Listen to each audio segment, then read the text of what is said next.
Well, we pulled the dozer out and a stump out, so full pull for half-ass acres today.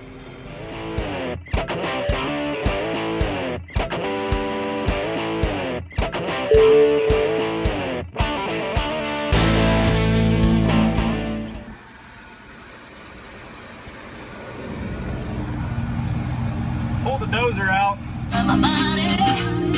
and now we're pulling out a stump. When you got a big tractor, people goat rope you into stuff like this, but it's kind of fun too.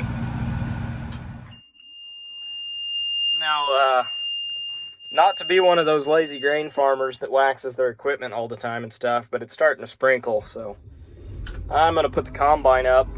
That way it doesn't get all spotted since I got it pretty right now. I want it to stay pretty.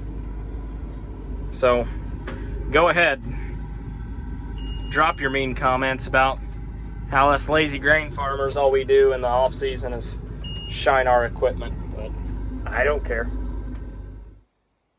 And I mean, besides that, it gives me an excuse to drive the combine, which I only get to do in the fall, which I'm pretty sure is half the reason I'm planting wheat next year. I'm trying to miss my mailbox right now with the draper. I missed it by a couple inches, but the whole reason I think I'm planting wheat isn't necessarily for the money. It's just the fact that I can get the combine out in the middle of summer on a couple 100 acres and just play with it. But being $7 a bushel, that doesn't help. It doesn't hurt. It doesn't help, but it doesn't hurt, because by my numbers, as expensive as fertilizer is, and with what I'm going to put on the wheat and double crop beans, I could make about as much money with 70 bushel full season beans as I could with, 30 bushel double crops. But still, I've never grown wheat. I don't know anything about growing wheat, but I want to try growing wheat just to say I have. And it's beneficial for the reclaimed ground that it's going on to. So I don't know, sue me. Maybe I'll just like playing with my combine. All right, old girl is back in the shed. Now, one of you yesterday commented on a video that made complete sense, but I never would have thought of it myself, so kudos to you. But they said, because I always put rat bait and mouse bait and poison and whatnot in the cab, and they said, and this makes complete sense, you don't put it in the cab because mouse bait will attract mice and then kill them. But you don't want to attract them to the cab. So if you're going to put mouse bait in the combine, maybe put it in the rotor cage or down by the screens or somewhere where there's not wiring, because you're going to have mice in them because there's grain in them. And you'll never get all that grain out. But maybe if you put the rat bait in the grain tank instead of the cab, they wouldn't want to come to the cab in the first place. Just a theory, but somebody commented that. I don't remember your name, but kudos to you, because that makes complete sense. Now, some of the other comments were Irish Spring soap, dryer sheets, mothballs, and believe me, I've tried all three, but I've never, ever, ever thought about why you wouldn't put that stuff in the cab. Now, the mothballs, dryer sheets, all that detracts them. The mothballs, it's supposed to keep them away, but the rat bait would attract them because they think it's food, then it kills them. But it's still gonna get them chewing on wires when you put it somewhere where there's a lot of wires. That actually makes sense. So, kudos to you guys for pointing that one out. So, here's what we started to manage to do today. I've got oil all over the floor, under both trucks, because I'm in the process of changing the oil. That one's drained, as you can see by the amount of oil on the floor. Now, it didn't all go on the floor, but most of it did. So, there's that. This rig here, the headlights, I may as well have like Ray Charles hold a candle out in front of the truck, because they're good for about 20 foot even with the high beams on. So the headlights I definitely want to replace with LEDs. I'm gonna look up and see if I can't find some of those. And then oil changes on both trucks. Semis have a lot of grease points. All the brakes have grease points. The suspension, the driveline, even the steering arms or rod, whatever you want to call it, those have grease fittings. So I've got the trucks halfway serviced, just not all the way. Been working on that this afternoon. Got a little sidetracked with the whole stump jump removal process. Definitely need a tire here soon. That one's getting pretty, actually all these are getting pretty bad, but need to throw 8 new tires on that probably, and 2 new steer tires on the Freightliner. The Bush Hog, the parts are back ordered for. I got Bush Hog parts today, but what I got was slip clutch plates. So basically what the slip clutch is that pad right in here. There's several pads in there that basically wear. So these are spring loaded where this plate is getting pinched all the time. That way if you hit the dirt or a stump or something, you're not going to blow the gearbox apart in theory. It's going to slip here before it blows the gearbox apart. Now, in theory, that's how that works. Now, what happened here is it blew apart before it got to that. So, this cross and that U-joint blew apart. But it does have grease in it, so you can't accuse me of not greasing it. I grease this thing pretty religiously, but those parts are back ordered. I got the slip clutch plates. I thought all of it came in, but then once I started going through it, it didn't. No big deal, not the dealership's fault.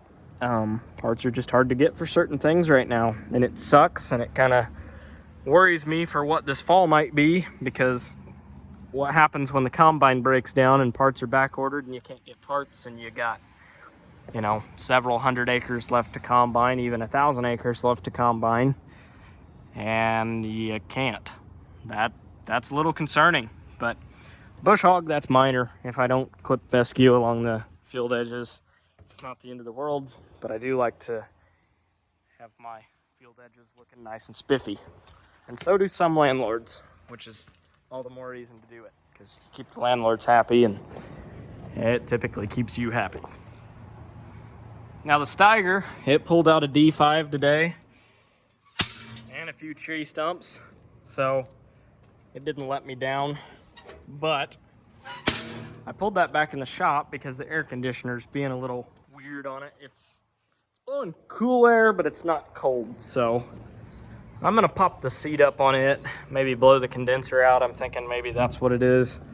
And then I need to put a pressure gauge on the AC lines and see if it's actually overfilled or underfilled, because being overfilled can actually make them run not good just as much as not having enough. So I don't think it's freezing up, so I don't think it's overfilled. Normally when they freeze up, you'll see it with the lines, but I don't know. It's I don't know. This thing, I have one more thing to do, and it is absolutely ready. It's already been serviced, as is that tractor. That tractor's ready, other than the air conditioner bugging me, and honestly, probably wouldn't bug most people, but I like my air conditioner to be ice cold. But the shift linkage on this, that is supposed to, I don't know if you can see it or not, but where I'm pointing, that little thing is supposed to have a rod on it like this, and be going up that way and being connected up in there. Currently is not, because you can shift without shifting, essentially. So the linkage, it's all mechanical.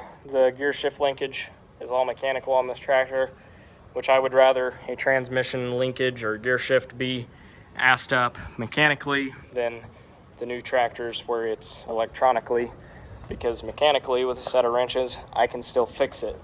Electronically I cannot fix it. So not a huge deal, kind of a pain in the butt, but got that to do. That still needs a full service. Oil, fuel, filters, hydraulic filters, clean the cab out, detail the tractor. I haven't really cleaned it up. It's been rinsed off, but it's not been waxed or anything, which I would like to do just to kind of make it look a little decent for this fall. And one of the mirrors needs tightened because it won't stay in place and it bugs the crap out of me. So that's what I'm doing. Haven't really recorded it, especially oil changes. Most of what I've done today has been running around getting parts and filters, and I've spent every bit of $3 grand today on parts, filters, fluids.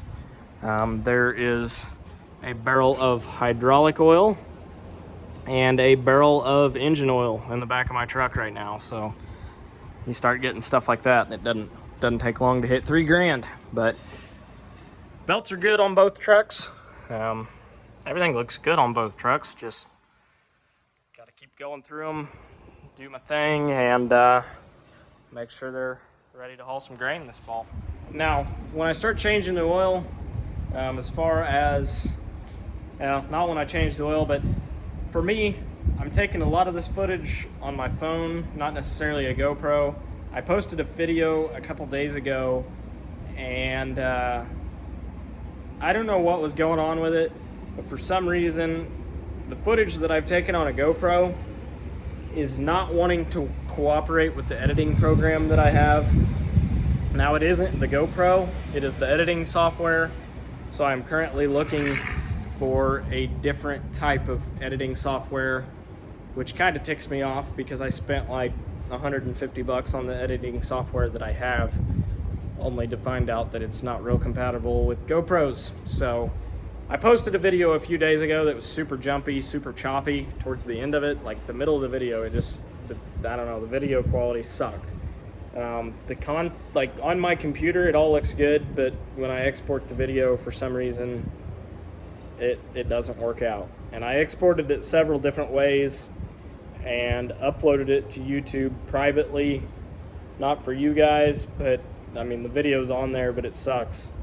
But every time I uploaded it to YouTube, the quality sucked privately too. So it's not a YouTube thing. It is not a GoPro thing. It is definitely an editing software thing. So I'm looking for a different editing software so I can get some of that spring, summer footage out if you guys are interested in watching it. If not, comment that because I won't bother with it.